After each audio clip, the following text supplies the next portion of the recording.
Hello, River Life viewers. I sure do love eagles. I hope you do too. Stay tuned.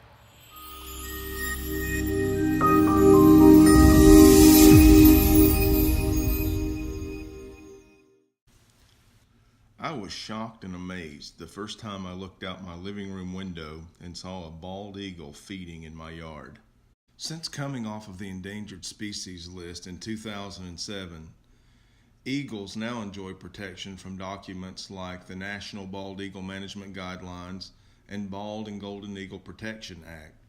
Both prohibit taking, injuring, even disturbing eagles' breeding, feeding, sheltering, and nesting behavior. This eagle feeding safe haven is located along the Kingsport Birding Trail, which was established shortly after the bald eagle was taken off the Endangered Species List. Shortly thereafter, the State of Tennessee House of Representatives gave the KBT a proclamation recognizing it as the first birding trail in Tennessee. After that, an important visitor, the Tennessee Health Department Commissioner, Dr. Drazener, visited and said he really appreciated an opportunity for Tennessee families to enjoy outdoor activities. Since then, people from all across the state and several other states have come to the Kingsport Birding Trail, and here's the Kingsport Mayor addressing a group at an annual Tennessee Ornithological Society meeting to discuss the Kingsport Birding Trail and other points of interest. Eagles aren't the only raptors that you can see here along the river. As a matter of fact, we have a small falcon known as the American kestrel. He prefers to hunt short grassy areas along the river, probably for rodents and insects. Also, we've started to see some osprey move into the river. Here's a parent osprey feeding a couple of chicks as they nested along the river for the first time just 2 years ago. Now, raptors aren't the only birds you find along the river. Of course, there are ducks, like this northern pintail hen. And the river isn't limited to bird life either. Here's some playful otters. The river otters in a group are called a troop, and there's a really active troop right here in this section of the river. Upstream about 25 miles is a small town called Bluff City. Bluff City partnered with our local university, East Tennessee State University, and the Power Authority from another neighboring city to install eagle nest cams to watch a pair of nesting eagles they had.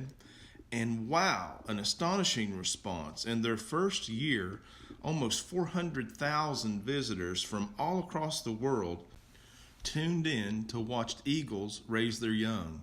Wow, what a great way to showcase the natural resources of your area. Now back to our river life eagles. Not all areas along the river are safe areas along the river for eagles. Many eagles get entangled in high tension wires and so forth. It causes some problems.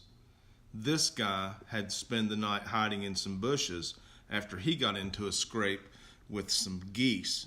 The raid on the goose nest went bad when the eagle's 6-foot wingspan got entangled in some vines and the geese were able to attack him.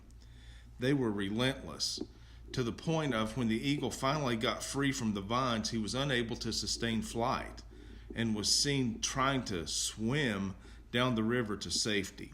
The news media responded and picked up the report, which ran as headlines the next day. Rumble on the river, they said. Bird watchers are to be credited here, not only for their interest in the eagles on the river, but also their ability to build relationships and form collaborations with agencies and local veterinary services, as well as the media, who tag teamed on this response to give this eagle another chance. The eagle was certainly exhausted and injured, as you can see in the video, unable to sustain flight. And with its wings laying out flat like that across the rocks, you wondered if maybe you were seeing the eagle's last attempt at life. It certainly didn't look like there could be a positive outcome based on the condition of the eagle. Just so sad to watch it struggle along the bank of the river. And then back in the water, you can see it just using so much energy just to try and keep its head above water. The agent was able to easily rescue and retrieve the eagle, and at this point there was a sigh of relief. And there's the eagle just struggling to hang on.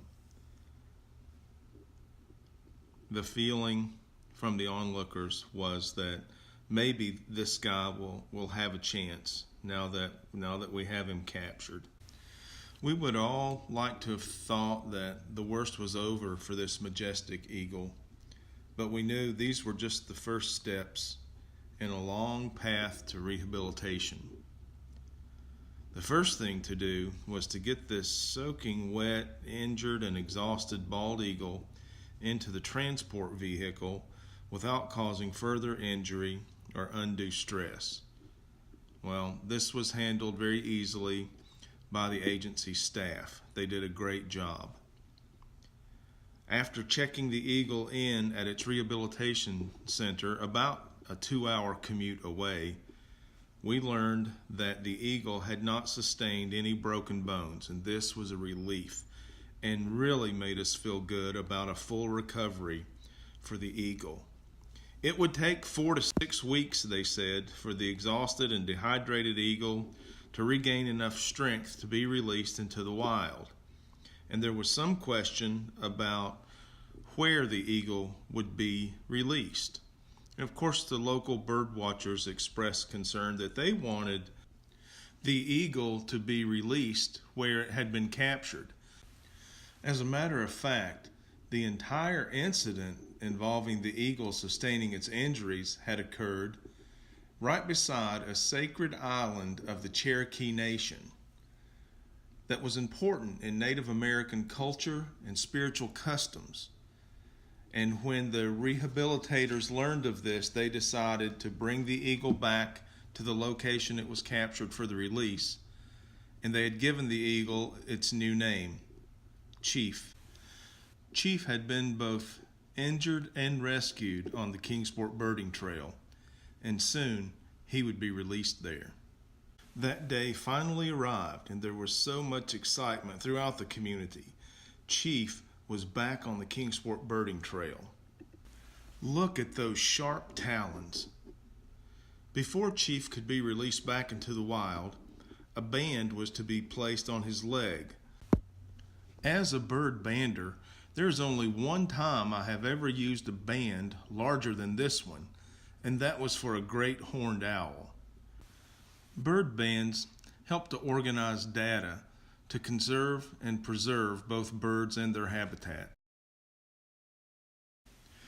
Cheers rose from the crowd and camera shutters clattered as Chief was released and soared triumphantly across the river that was nearly his end.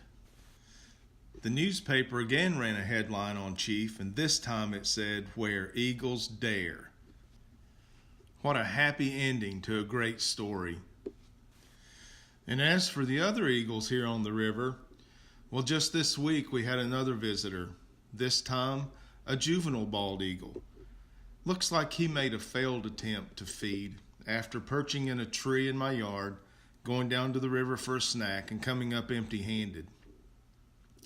As far as this next generation goes, I guess they're going to have to rely on progressive-minded leaders.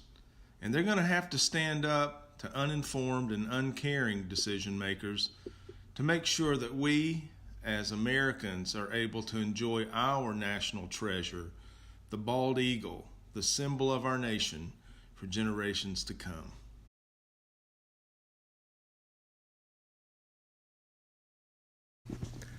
I'd like to thank you for tuning in and invite you to subscribe to the River Life channel if you haven't done so already. You can click on the icon in the upper left corner or hang around, watch another video. There's a pretty good recommendation there in the bottom right hand corner. Either way, thanks for stopping by, and I hope to see you again soon. So long.